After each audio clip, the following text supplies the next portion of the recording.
Imagine an airplane flying 1 millimeter above the ground and circling the Earth once every 25 seconds while counting every blade of grass.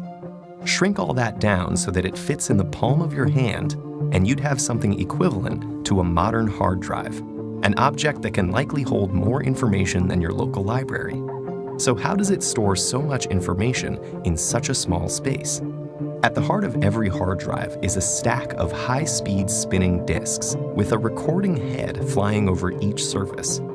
Each disk is coated with a film of microscopic, magnetized metal grains, and your data doesn't live there in a form you can recognize. Instead, it is recorded as a magnetic pattern formed by groups of those tiny grains. In each group, also known as a bit, all of the grains have their magnetizations aligned in one of two possible states, which correspond to zeros and ones.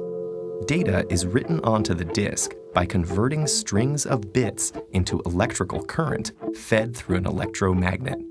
This magnet generates a field strong enough to change the direction of the metal grain's magnetization. Once this information is written onto the disk, the drive uses a magnetic reader to turn it back into a useful form, much like a phonograph needle translates a record's grooves into music. But how can you get so much information out of just zeros and ones? Well, by putting lots of them together. For example, a letter is represented in 1 byte, or 8 bits, and your average photo takes up several megabytes, each of which is 8 million bits. Because each bit must be written onto a physical area of the disk, we're always seeking to increase the disk's areal density, or how many bits can be squeezed into 1 square inch.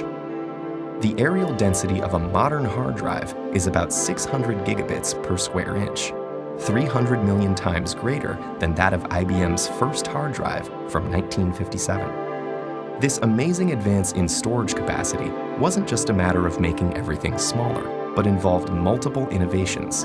A technique called the thin film lithography process allowed engineers to shrink the reader and writer.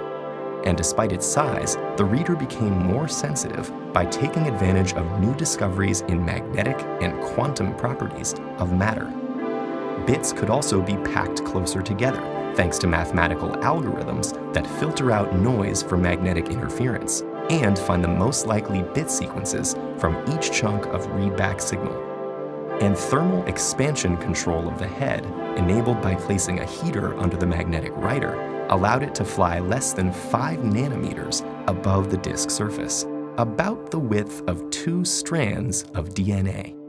For the past several decades, the exponential growth in computers' storage capacity and processing power has followed a pattern known as Moore's Law, which in 1975 predicted that information density would double every 2 years.